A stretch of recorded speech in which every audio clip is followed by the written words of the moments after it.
Hello, everyone. It's me, Lancer737, and today is March 16th, 2021, Tuesday, the fourth week of Lent. The daily readings I'm reading are from the United States Conference of Catholic Bishops website. The first reading is this. The angel brought me, Ezekiel, back to the entrance of the temple of the Lord, and I saw water flowing out from beneath the threshold of the temple toward the east, for the facade of the temple was toward the east.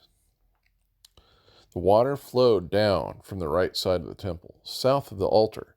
He led me outside by the north gate, and around to the outer gate, facing the east, where I saw water trickling from the right side. Then when he had walked off to the east, with a measuring cord in his hand, he measured off 1,000 cubits, and had me wade through the water, which was ankle deep.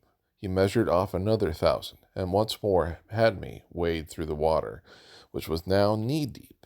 After he measured off 1,000 and had me wade, the water was up to my waist. Once more he measured off 1,000, but there was now a river through which I could not wade, for the water had risen so high it had become a river. The water had risen so high it had become a river that could not be crossed except by swimming. He asked me, "Have you seen this, Son of Man?" Then he brought me to the bank of the river, where he had me sit. Along the bank of the river I saw very many trees on both sides. He said to me, "This water flows into the eastern district, down upon the Arab, and empties into the sea, the salt waters which it makes fresh. Wherever the river flows, every sort of living creature that can multiply shall live, and there shall be abundant fish. For wherever this water comes, the sea shall be made fresh, and along both banks of the river, fruit trees of every kind shall grow. Their leaves shall not fade, nor their fruit fail. Every month they shall bear fresh fruit, for they shall be watered by the flow from the sanctuary. Their fruit shall serve for good, and their leaves for medicine." The second reading. A clean heart creates for me, O God, give me back the joy of your salvation. The final reading. There was a feast of the Jews, and Jesus went up to Jerusalem. Now this is in Jerusalem at the sheep gate, a pool called in Hebrew Bethesda, Bethesda, with 5 porticos. I'm probably saying that wrong. And these lay a large number of ill, blind, lame, and crippled. One man was there who had been ill for 38 years. When Jesus saw him laying there and knew that he had been ill for a long time, he said to him, do you want to be well?" The sick man answered him, "Sir, I have no one to put me into the pool when the water is stirred up. While I'm on my way, someone else gets down there before me." Jesus said to him, "Rise, take up your mat, and walk." Immediately the man became well, took up his mat, and walked. Now that the day was a Sabbath, so the Jews said to the man who was cured, "It is the Sabbath, and it is not lawful for you to carry your mat." He answered them, "The man who made me well told me, 'Take up your mat and walk.'" They asked him, "Who is the man who told you to take it up and walk?" The man who was healed did not know who it was, for Jesus had slipped away, since there was a crowd there.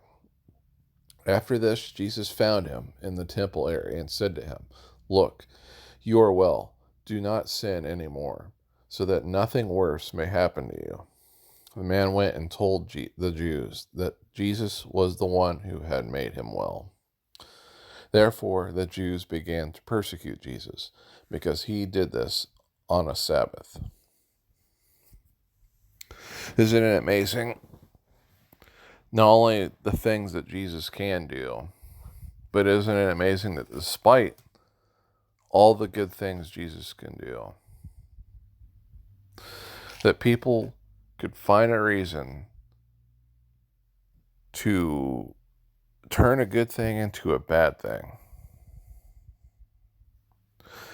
He was a threat to their authority, because from what we're seeing, the Pharisees, over time, they became more concerned about the power that came with the title of their job more than what the job's purpose was. That purpose was to make sure everyone thoroughly, correctly learned the teachings of what in the Christian Bible's Old Testament, the laws.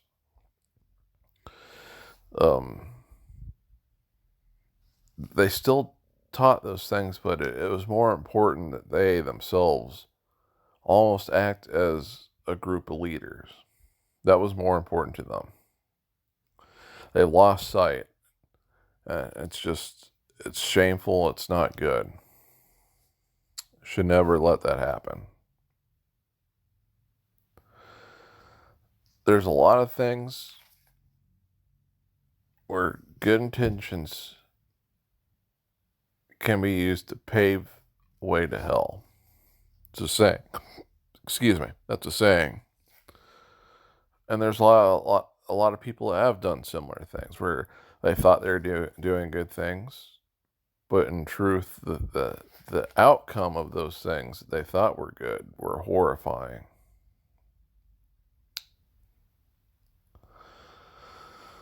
Like I said, the road to bearing the cross is absolutely not going to be an easy one.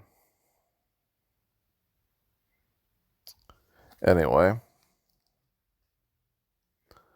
I hope this was informative, and I hope you have a blessed day, and peace be with you.